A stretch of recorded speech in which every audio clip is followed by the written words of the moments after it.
you ever heard of Thomas the Tank Engine? Chances are, if you've been around kids around the age of 2 to 7, you probably have. My son adored Thomas, so much so he could name every single locomotive, knew what color they were, and the number they had painted on their side. I was glad when I heard he would be coming to visit me over the summer, but I had a ton of work to do, so I bought him a Thomas DVD. The cover looked innocent enough, with Thomas smiling and little wooden children waving their arms out of his coaches.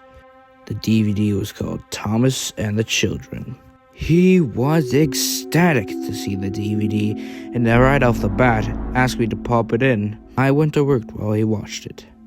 A few hours later, he came into my room, looking pale as a ghost. Daddy?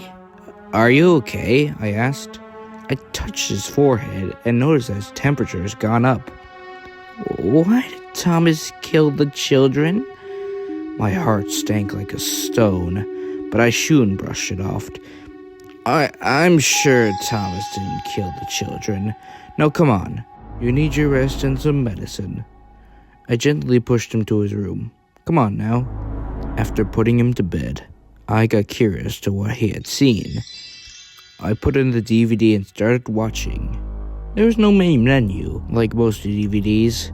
It just cut straight to the episode. It seemed normal enough. Thomas was supposed to take some children to the seaside by the orders of Sir Topham Hatt. I noticed something odd, though. There was no narrator. The episode then showed Thomas picking up the little wooden children, and showed every single one of them climb aboard. Then there was a scene with him zooming down the rails, as he always did, and the children were cheering.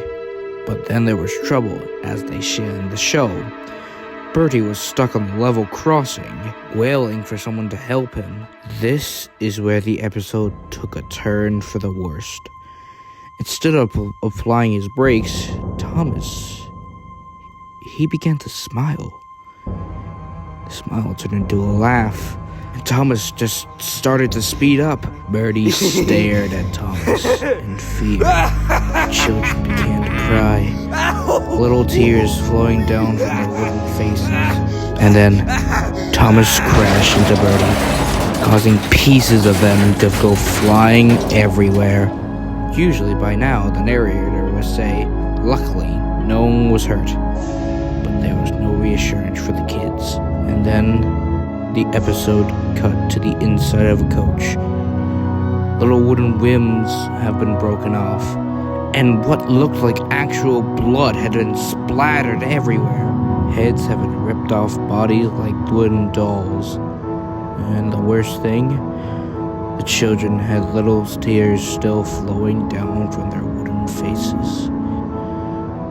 Then everything went static. I felt myself boiling over with anger. What kind of sicko would create something like that for little kids?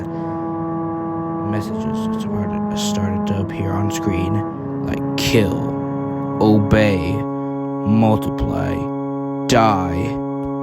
I watched the static for over an hour, and I saw at least 30 different messages appear on the screen.